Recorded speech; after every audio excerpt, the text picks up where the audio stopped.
These are here on the bottom. These are your lower anchors. Pretty standard little lower anchor hooks right here.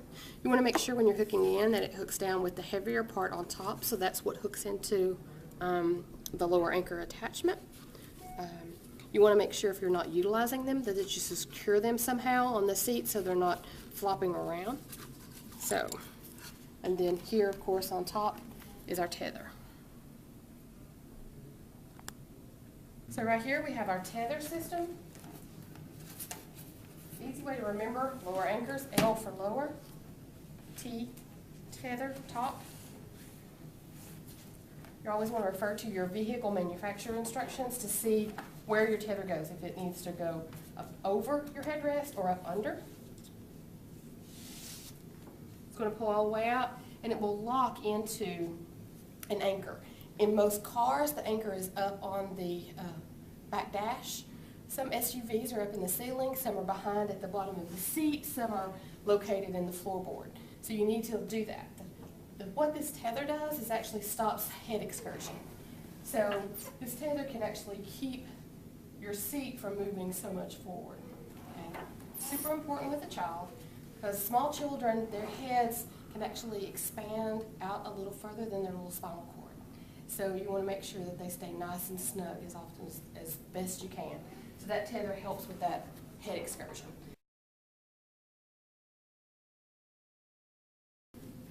Upper body weight's all you're going to need. You don't need to have knee, anything like that. The seat is weighted for a certain amount, so you don't want to overdo that. You're going to take your seat belt, turn it so you can see. Right here, we're going to pull it all the way out. For most seat belts, once you pull it all the way, you're going to hear a ratchet. That ratchet is actually locking in your seat belt. And that's what you want. With an adult seat belt, we have it where if you slam on the brakes, it locks in. With child restraints, it needs to be locked in at all times.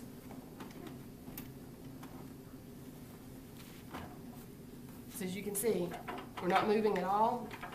You want no more than 1 inch movement, but this seat's not moving anywhere. You're always going to check right here wherever the belt path is. I'm not so concerned about movement here or here. It's where this seat belt, the path is. When you have this is actually what we call a latch plate. When I have it nice like this, the seat belts will just move back and forth.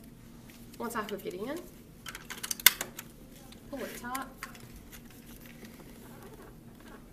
add that pressure. Now my seat belts are nice and parallel. That locks it in. Little Miss Doris is in a 5-point harness. 5-point harness means I have 5 points of contact. So I have a point of contact at each shoulder, so 1 and 2, each hip, 3 and 4, and then here at the crotch, so 5. So there are 5 points of contact. So what happens in a crash is now this crash force is spread over 5 points within that child. That's how come it's safer when they're in that 5-point harness and you don't want to transition a child into an adult seatbelt too soon. Because if you think about it, adult seatbelt has 1, 2, and then 3, one shoulder or the other. So they go down and they lose 2 points of contact. So you want to make sure that the child is ready to transition into a booster seat. Minimum is going to be 4 years, 40 pounds.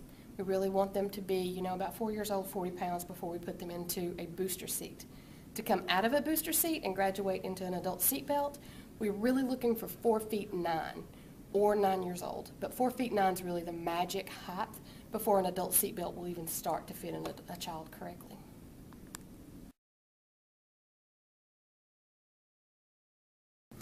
When a child's rear facing, we actually want the shoulder straps at or below. So we always tell parents rear facing, it's at or toward their little rear. And that's correct placement. We want the shoulders where you can't pinch that up. So we always talk to parents about snug as a hug, never a pinch. And then once again, this right here, it is a chest clip. So we want it at chest. So I always teach parents, once you have your child in, just put your hands there. It should always be between fingers. So you can tell that that's a nice, good little install.